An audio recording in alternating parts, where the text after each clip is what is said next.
Friends, welcome to my channel. तो जैसा कि आपको मालूम है कि एडुटेरिया का करंट अफेयर्स है, जो कि हम लोग इसका प्रैक्टिस सेट नंबर 4 देख रहे हैं इस वीडियो में। तो दोस्तों, हम लोगों ने इससे पहले 1, 2 और 3 अलग अलग वीडियो में प्रैक्टिस सेट देख चुके हैं, जो कि आपको हमारे चैनल पर मिल जाएगा। तो आप हमारे चैनल को विजिट कर सकते हैं, जहाँ आपको 1, 2 और 3 प्रैक्टिस सेट करंट अफेयर्स के मिल जाएंगे। तो दोस्तों, इसमें हम लोग प्रैक्टिस सेट नंबर 4 देख रहे हैं, जो कि 1 जनवरी 23 से लेकर 1 दिसंबर 2023 तक का है, जो कि एडुटेरिया पब्लिकेशन का है।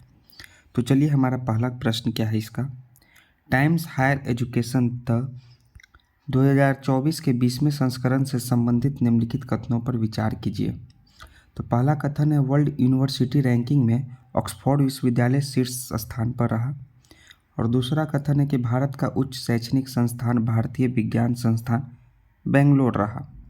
तो इन दो कथनों में कौन सा कथन आपका सही है दोस्तों? ये आपका 1 और 2 दोनों कथन सही है, यानी कि ऑप्शन सी इसका करेक्ट आंसर हो जाएगा।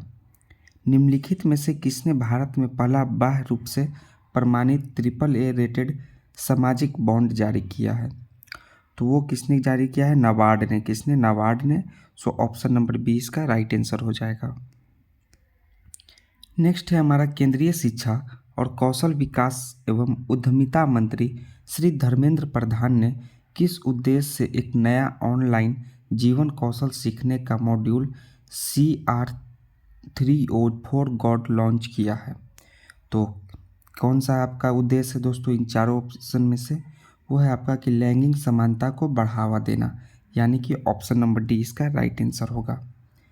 नेक्स्ट है, हाल ही में डॉक्टर MS स्वामीनाथन का निधन हो गया, उनके संबंध में निम्नलिखित कथनों पर विचार करें। तो पहला कथन है आपका, उनका जन्म 7 अगस्त 1925 को कुंभकोणम तमिलनाडु में हुआ। तो जी दोस्तों, ये कथन आपका सही है। ये राष्ट्रीय किसान आयोग के अध्यक्ष थे और यह भारत में हरित क्रांति के जनक हैं। जी दोस्तों, ये भी MS स्वामीनाथन के बारे में कथन सही है। नेक्स्ट, इन्हें 1971 में मैग्सेसे पुरस्कार और 1987 में विश्व खाद्य पुरस्कार से सम्मानित किया गया। तो जी दोस्तों, ये तीनों कथन आपके सही हैं, यानी कि जिन ऑप्शन में तीनों कथन हैं वो आपके करेक्ट आंसर होंगे। तो ऑप्शन नंबर डी इसका करेक्ट आंसर है। नेक्स्ट है, ग्लोबल इनोवेशन इंडेक्स 2023 के संदर्भ में निम्नलिखित कथनों पर विचार करें। तो पहला कथन क्या है आपका, इस सूचकांक में सिंगापुर पहले स्थान पर रहा। जी दोस्तों, ये आपका ऑप्शन ये गलत है। नेक्स्ट है, भारत इस सूचकांक में भारत को 40वां स्थान प्राप्त हुआ। जी दोस्तों, ये कथन आपका सही है ग्लोबल इनोवेशन इंडेक्स के संदर्भ में। नेक्स्ट है, यह सूचकांक विश्व बौद्धिक संपदा संगठन द्वारा जारी किया जाता है। तो जी दोस्तों, ये भी कथन सही है, यानी कि इनमें से कौन कौन कथन सही है? 2 और 3। तो ऑप्शन नंबर डी इसका राइट हो जाएगा। देखिए 2 और 3। नेक्स्ट है हमारा, केंद्रीय सूचना एवं प्रसारण मंत्री श्री अनुराग ठाकुर ने किस 53वें दादा साहेब फाल्के पुरस्कार से सम्मानित करने की घोषणा की? तो किसे की है?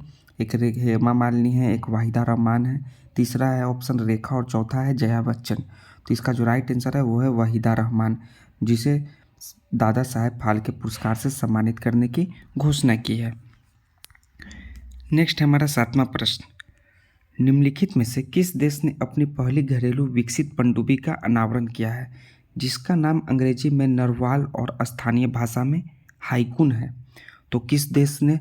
वो है आपका ताइवान देश, यानी कि ऑप्शन नंबर सी इसका राइट आंसर होगा, जो अपनी पहली घरेलू विकसित पनडुब्बी का अनावरण किया है। नेक्स्ट है, निम्नलिखित में से किस नगर निगम ने स्वच्छता पखवाड़ा 23 के तहत स्वच्छता ट्रेन पहल शुरू की है? तो कौन सा पटना नगर निगम है, या मुंबई है, या अहमदाबाद है, या रांची है? तो इसका जो राइट आंसर होगा दोस्तों वो आपका है अहमदाबाद नगर निगम, यानी कि ऑप्शन नंबर 20 का राइट आंसर हो जाएगा। 9वां प्रश्न है हमारा, पर्यटन मंत्रालय ने किस राज्य के पेमबर्ती और चंदालपुर गांव को वर्ष 2023 के लिए सर्वश्रेष्ठ पर्यटन गांव चुना है? क्या है? पेमबर्ती और चंदालपुर। तो कौन सा राज्य है दोस्तों? इसका जो राइट आंसर है तेलंगाना, ऑप्शन नंबर डी इसका राइट आंसर होगा। नेक्स्ट है, ऑस्कर अवार्ड्स 2024 के लिए भारत की ओर से किस फिल्म को ऑफिशियल एंट्री दी गई है? वो है film 2018 everyone is a hero, यानी कि ऑप्शन नंबर ए इसका राइट आंसर होगा। नेक्स्ट है, हाल ही में किस राज्य की कैबिनेट ने ट्रांसजेंडर समुदाय के लिए पेंशन और OBC दर्जे की मंजूरी दी है? तो कौन सा राज्य है? वो है झारखंड राज्य। जो कि ट्रांसजेंडर समुदाय के लिए पेंशन और ओबीसी की दर्जे की मंजूरी दी है। हमारा 12वां प्रश्न है, निम्नलिखित में से नासा के OSIRS ओसिरिस रेक्स मिशन ने किस क्षुद्र ग्रह के पहले नमूने एकत्र किए हैं? तो किस मिशन ने दोस्तों? इसका जो राइट आंसर होगा आपका 12वां प्रश्न का बेन्नू, क्या है बेन्नू, यानी कि ऑप्शन सी इसका राइट आंसर होगा। बेन्नू मिशन ने, बेन्नू जो है क्षुद्र ग्रह के पहले नमूने एकत्र किए हैं। नेक्स्ट है हमारा, भारत की पहली हरित हाइड्रोजन और ईंधन सेल बस का उद्घाटन कहाँ किया गया है? तो इसका उद्घाटन किया गया है नई दिल्ली में, यानी ऑप्शन नंबर डी इसका राइट आंसर होगा दोस्तों। हाल ही में भारत का पहला लाइट हाउस महोत्सव कहाँ आयोजित किया गया? तो लाइट हाउस महोत्सव जो कि पणजी में आयोजित किया गया, यानी कि ऑप्शन नंबर बी इसका राइट आंसर होगा। 15वां प्रश्न है हमारा, भारतीय महिला क्रिकेट टीम ने 19वीं एशियाई खेल में किस देश को हराकर स्वर्ण पदक यानी कि गोल्ड मेडल जीता? तो हराया श्रीलंका को, यानी कि ऑप्शन नंबर डी इसका राइट आंसर होगा। भारतीय वायुसेना में पहला C-295 MW परिवहन विमान किस स्थान पर शामिल किया गया? तो उस स्थान का इन चारों ऑप्शन में से होगा वायुसेना एयरबेस हिंडन में, यानी कि ऑप्शन नंबर सी इसका राइट आंसर होगा। इस स्थान पर शामिल किया गया वायुसेना में पहला C-29 MW परिवहन विमान, ऑप्शन सी इसका राइट आंसर है। नेक्स्ट है हमारा, देश का पहला कार्टोग्राफी यानी कि मानचित्र कला म्यूजियम किस राज्य या केंद्र शासित प्रदेश में बनाया गया है? तो उस राज्य या केंद्र शासित प्रदेश का नाम है उत्तराखंड, यानी option number C correct answer होगा। हाल ही में चर्चा में रहा रूपपुर परमाणु ऊर्जा संयंत्र किस देश का पहला परमाणु ऊर्जा संयंत्र है? तो रूपपुर जो कहाँ पड़ता है दोस्तों, वो है बांग्लादेश में। सो ऑप्शन नंबर ए इसका राइट आंसर होगा, जो कि बांग्लादेश का परमाणु संयंत्र है, जो कि फर्स्ट है। नेक्स्ट है, निम्नलिखित पुस्तक और लेखक के संबंध में कौन सुमेलित है? देखिए एक साइड आपका पुस्तक का नाम है और एक साइड लेखक का नाम है, तो देखिए आपको मिलाना है कि इनमें से कौन से सही सुमेलित हैं। तो चलिए, वेस्टर्न लर्न के लेखक कौन है? चेतना मारू, ये आपका सही सुमेलित है। नेक्स्ट है, नोवेल जेवा एन एक्सीडेंटल सुपर हीरो, इसके भी लेखक हुमा कुरैशी, जो कि सही मिलान है दोस्तों, यानी कि ऑप्शन बी भी करेक्ट है। नेक्स्ट है, tales from the home of wedge and wiggles, जिसके राइटर हैं विजया राघवन, ये भी आपका सही मिलान है, जो सही सुमेलित है। नेक्स्ट है, नेशनल कॉलिंग, इनके राइटर हैं सोनल गोयल, ये भी आपका करेक्ट ऑप्शन है दोस्तों, यानी कि ए बी सी और डी चारों आपके सही मिलान है, तो ऑप्शन नंबर ई इनमें से सभी आंसर हो जाएंगे। पहला वैश्विक हल्दी सम्मेलन 27 सितंबर को कहाँ आयोजित किया गया? तो यह आयोजित किया गया था मुंबई में, महाराष्ट्र मुंबई, यानी कि ऑप्शन नंबर डी इसका राइट आंसर होगा दोस्तों। नेक्स्ट है, हाल ही में भारत का पहला इंडियन ग्रापी मोटो जीपी भारत 2023 किसने जीता है? तो जीते हैं मार्को बेजिची ने। किसने? मार्को बेजिची ने जीते हैं, यानी ऑप्शन नंबर सी इसका राइट आंसर होगा। नेक्स्ट है हमारा, 19वें एशियाई 2023 गेम्स जो हुआ था, एशियाई गेम्स 19वां, उसके संबंध में निम्नलिखित कथनों पर विचार कीजिए। तो पहला कथन है, इसका आयोजित चीन के हुआंगझू में हुआ, सही है। इसका मोटो हर्ट टू हर्ट @फ्यूचर है, जी इस कथन सही है। दूसरा कथन है आपका, शूटिंग खिलाड़ी पलक कुलिया महिलाओं ने 10 मीटर एयर पिस्टल में स्वर्ण पदक जीता, ये भी स्टेटमेंट सही है आपका। तीसरा स्टेटमेंट है, पहला स्वर्ण पदक 10 मीटर शूटिंग में रुद्राज दिव्यांश और ईश्वर ने जीता, ये भी आपका 19वें एशियाई गेम्स के संबंध में सही स्टेटमेंट है, यानी कि 1, 2 और 3 तीनों स्टेटमेंट सही है दोस्तों। सो ऑप्शन नंबर डी इसका राइट आंसर होगा। नेक्स्ट हमारा 23वां प्रश्न है, भारत इंडोनेशिया ऑस्ट्रेलिया त्रिपक्षीय समुद्री अभ्यास में भारत की ओर से किस युद्धपोत ने हिस्सा लिया? तो इस युद्धपोत का नाम है INS सहाद्री, यानी कि ऑप्शन नंबर ए इसका राइट आंसर होगा दोस्तों, INS सहाद्री। नेक्स्ट है हमारा, हाल ही में राजस्थान के किस शहर में महात्मा गांधी की स्मृति में गांधी वाटिका बनाई गई है? तो किस शहर में गांधी वाटिका बना है? वह बना है जयपुर में, राजस्थान में के जयपुर शहर में, यानी ऑप्शन नंबर सी इसका राइट आंसर होगा, जहां गांधी जी की स्मृति में गांधी वाटिका बनाई गई।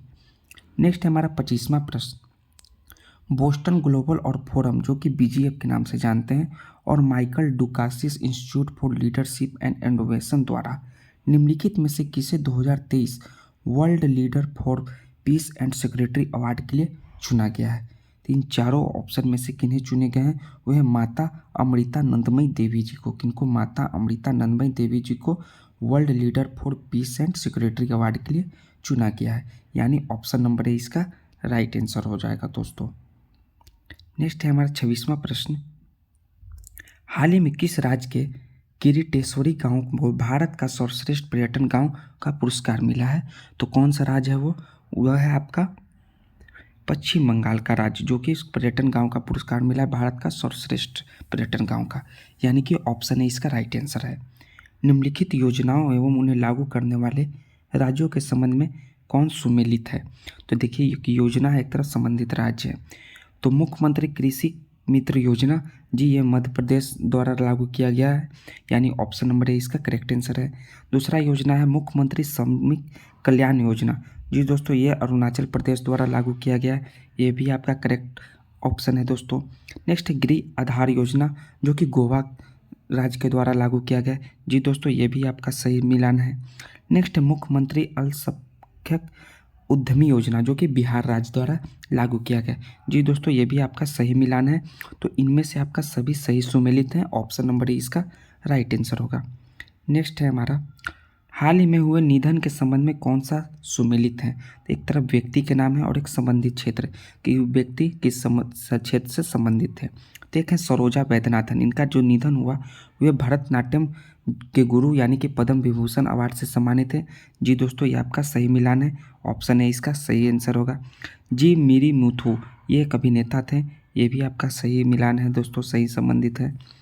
नेक्स्ट है आपका जियो जॉर्जी नेपोलिटानो, इटली के पूर्व प्रधानमंत्री, जी दोस्तों ये भी व्यक्ति इनका संबंधित क्षेत्र से सही मिलान है, यानी कि ऑप्शन नंबर सी भी सही मिलान है, सही सुमिलित है, यानी उपयुक्त में से सभी ऑप्शन होंगे, ऑप्शन नंबर डी इसका राइट आंसर होगा। नेक्स्ट है हमारा, हाल ही में नियुक्ति के संबंध में कौन से सही सुमेलित हैं? तो देखिए एक तरफ व्यक्ति और एक तरफ संबंधित क्षेत्र के नाम दिए गए हैं, तो कौन सा सही सुमेलित है आपको देखना है। प्रमिलिका मलिक, जो कि ओडिशा विधानसभा की पहली महिला अध्यक्ष है, ये सही सुमेलित है आपका। थर्मन सनमुगरतनम, जो कि सिंगापुर के राष्ट्रपति हैं, ये भी आपका सही सुमेलित है। गोकुल सुब्रमण्यम इंटेल इंडिया के अध्यक्ष, ये भी आपका सही सुमेलित है, यानी कि उपयुक्त में से सभी सही सुमेलित हैं दोस्तों, तो ऑप्शन नंबर डी इसका राइट आंसर होगा। बेलेम घोषणा के संदर्भ में निम्नलिखित कथनों पर विचार करें और दिए गए कथन में से कौन सही है आपको विचार करके पता करना है। तो पहला, ब्राजील में आयोजित 2 दिवसीय शिखर सम्मेलन के बाद इसकी घोषणा की गई बेलेम घोषणा, ये आपका सही कथन है। बेलेम घोषणा के अमेजन वर्षावन को बचाने से संबंधित है, ये भी आपका सही कथन है दोस्तों, यानी कि ऑप्शन नंबर सी इसका राइट आंसर होगा, केवल 1 और 2। सुप्रीम कोर्ट ने मणिपुर हिंसा मामले के संबंध में 3 सदस्यीय समिति का गठन किया, तो इस समिति के अध्यक्ष कौन है? तो देखिए इन चारों ऑप्शन में से कौन से अध्यक्ष हैं। न्यायमूर्ति शालिनी फसलकरी जोशी, ये गलत है। न्यायमूर्ति आशा मेनन, ये भी गलत है। न्यायमूर्ति गीता मित्तल, जी दोस्तों ये इस समिति के अध्यक्ष हैं, यानी option number C correct answer है। नेक्स्ट है फिशु वर्ल्ड यूनिवर्सिटी गेम्स 2023 के संदर्भ में निम्नलिखित कथनों पर विचार करें। तो पहला कथन है आपका दिया हुआ, यह चेंगडू चीन में आयोजित किया गया, ये आपका सही स्टेटमेंट है। भारत ने 26 पदक जीते, यानी 26 पदक जीते, ये भी कथन सही है। भारत पदक तालिका में 7वें स्थान पर रहा, ये भी आपका कथन सही है, यानी कि तीनों कथन सही है, 1, 2 और 3, ऑप्शन नंबर डी इसका राइट आंसर होगा। नेक्स्ट है हमारा, निम्नलिखित में से कौन उत्तर भारत की पहली नदी पुनर्जीवन परियोजना है? तो पहली जो नदी पुनर्जीवन परियोजना है वो उत्तर भारत का, वो प्रोजेक्ट का नाम है आपका प्रोजेक्ट देविका। क्या है? Project Devika, option number A इसका राइट आंसर होगा।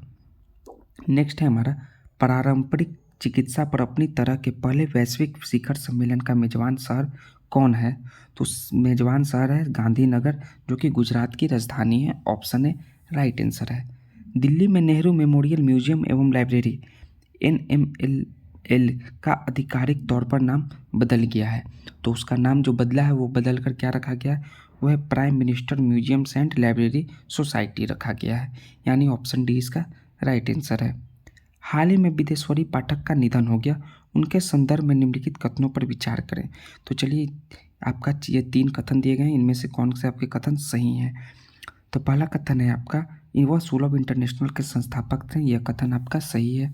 उनका जन्म और शिक्षा बिहार में हुआ, यह भी कथन आपका सही है। तीसरा स्टेटमेंट है, इन्हें 1991 में पद्म भूषण से सम्मानित किया गया। तो ये भी कथन सही है, जो कि विदेशवरी पाठक के संबंध में है, यानी ऑप्शन नंबर डी इसका राइट आंसर होगा 1, 2 और 3। नेक्स्ट है भारतीय प्राणी सर्वेक्षण ZSI ने भारत के 75 स्थानिक पक्षी शीर्षक से एक रिपोर्ट प्रकाशित की है। इसके संबंध में निम्नलिखित कथनों पर विचार करें। तो चलिए इनके कथन दिए गए हैं 37वें प्रश्न के। तो पहला कथन है आपका, यह WWF द्वारा प्रकाशित किया गया है। जी ये गलत, यह आपका कथन है, रॉन्ग स्टेटमेंट है। नेक्स्ट स्टेटमेंट है आपका, भारत 1353 प्रजाति पक्षियों का घर है। इन प्रजातियों में से 78 यानी कि 5% देश में स्थानिक हैं। जी दोस्तों, ये आपका कथन सही है, स्टेटमेंट ये आपका बिल्कुल करेक्ट है। नेक्स्ट है हमारा, पश्चिमी घाट में स्थानिक प्रजातियों की सबसे अधिक संख्या दर्ज की गई है। ये भी आपका ट्रू स्टेटमेंट है, राइट स्टेटमेंट है, यानी कि 2 और 3 स्टेटमेंट आपका सही है। Option number B correct answer होगा। नेक्स्ट है हमारा, निम्नलिखित में से किसे नीति आयोग, भारतीय अंतरिक्ष अनुसंधान संगठन इसरो और नर्वस एडुटेक के सहयोग से देश भर के सभी स्कूल छात्रों के लिए नेशनल स्पेस इनोवेशन चैलेंज 2023 का आयोजन किया गया है। तो किसने नीति आयोग जो किया है, इसने अटल इनोवेशन मिशन या फिर CSIR या फिर DSEC या फिर नाबार्ड। तो इन ऑप्शन में से आपका अटल इनोवेशन मिशन, यानी कि ऑप्शन नंबर है इसका राइट आंसर होगा। किस राज्य सरकार ने भारत का पहला कृषि डेटा एक्सचेंज और कृषि डेटा प्रबंधन फ्रेमवर्क लॉन्च किया है? उस राज्य सरकार का नाम है तेलंगाना राज्य सरकार, यानी ऑप्शन नंबर ए इसका राइट आंसर है। विश्व में मानव बल जो कि कच्चा माल का सबसे बड़ा स्रोत कौन सा है? तो हम लोग सभी जानते हैं कौन सा है, वो हमारा देश भारत है। सो ऑप्शन नंबर ए इसका राइट आंसर होगा। विदेश मंत्रालय के अनुसार किस देश में भारतीय प्रवासियों की संख्या सर्वाधिक है? तो सबसे ज़्यादा जो भारतीय प्रवासी हैं वो हैं UAE में है।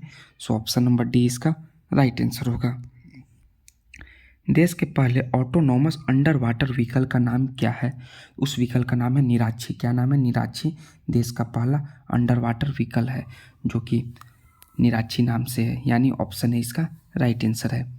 नेक्स्ट है, inspiring for super mind in the city of evolving concession विषय पर सम्मेलन का उद्घाटन किसके द्वारा किया गया? तो इसका उद्घाटन किया गया था राष्ट्रपति द्रौपदी मुर्मू के द्वारा। सो ऑप्शन नंबर डी इसका राइट आंसर होगा दोस्तों। नेक्स्ट है, निम्नलिखित योजना एवं उन्हें लागू करने वाले राज्यों के संबंध में कौन सा सुमेलित है? तो चलिए, पहला आपका योजना अबुआ आवास योजना, वो कौन लागू किया? झारखंड सरकार। जी दोस्तों, ये आपका कथन जो है सही सुमेलित है। नेक्स्ट है मधु बाबू पेंशन योजना, किसने लागू किया? ये उड़ीसा सरकार ने ही लागू किए, यानी आपके सही सुमेलित हैं। नेक्स्ट है गृह लक्ष्मी योजना, जो कि तेलंगाना सरकार ने लॉन्च किया, ये भी आपका सही सुमेलित है, यानी कि इनमें से सभी सही सुमेलित हैं। Option number D right answer होगा दोस्तों। नेक्स्ट है हमारा जल जीवन सर्वेक्षण 2023 की फ्रंट रनर श्रेणी में प्रथम स्थान पर कौन सा जिला है? तो वो जिला है श्रीनगर। ऑप्शन नंबर डी इसका राइट आंसर है। नेक्स्ट है, हाल ही में UK संसद के हाउस ऑफ लॉर्ड्स द्वारा सशक्त महिला आइकन पुरस्कार से सम्मानित की गई। तो सम्मानित की गई है मायरा ग्रोवर। कौन? मायरा ग्रोवर जो है सशक्त महिला आइकन पुरस्कार से सम्मानित की गई है। नेक्स्ट है, भारत का पहला कृषि डेटा एक्सचेंज एडेक्स और कृषि डेटा प्रबंधन फ्रेमवर्क किस राज्य में लॉन्च किया गया है? तो वह राज्य है आपका तेलंगाना राज्य, यानी ऑप्शन नंबर डी इसका राइट आंसर होगा। नेक्स्ट है हमारा, royal institution of chartered surveyor के दक्षिण एशिया पुरस्कार में लाइफ टाइम अचीवमेंट अवार्ड किसे प्रदान किया गया है? तो प्रदान किया गया सुभाष रूनवाल को, यानी ऑप्शन नंबर डी इसका राइट आंसर होगा दोस्तों। देश का पहला यूनिटी मॉल किस राज्य में बनाया जाएगा? अभी बनाया नहीं गया, बनाया जाएगा। तो वो बनाया जाएगा उज्जैन, जो कि मध्य प्रदेश राज्य में है। ऑप्शन नंबर सी इसका राइट आंसर होगा दोस्तों। तो ये रहा हमारा 50वां प्रश्न दोस्तों। हीरो एशियन चैंपियंस ट्रॉफी 23 का खिताब किसने जीता? तो जीता है भारत देश ने। सो ऑप्शन नंबर बी इसका राइट आंसर होगा। तो हम लोगों ने इसमें 1 से लेकर 50 तक पूरे करंट अफेयर्स के एडुटेरिया कंपनी के प्रश्न देखें, जो कि आपके सभी एग्जाम के लिए बहुत ही इंपॉर्टेंट है। तो दोस्तों, अगर हमारा यह प्रैक्टिस सेट अच्छा लगा हो तो प्लीज़ दोस्तों चैनल को लाइक कीजिए, सब्सक्राइब कीजिए और दोस्तों के बीच शेयर कीजिए। फिर हम अगले वीडियो में प्रैक्टिस सेट नंबर 5 लेकर आएंगे दोस्तों। जय हिंद दोस्तों।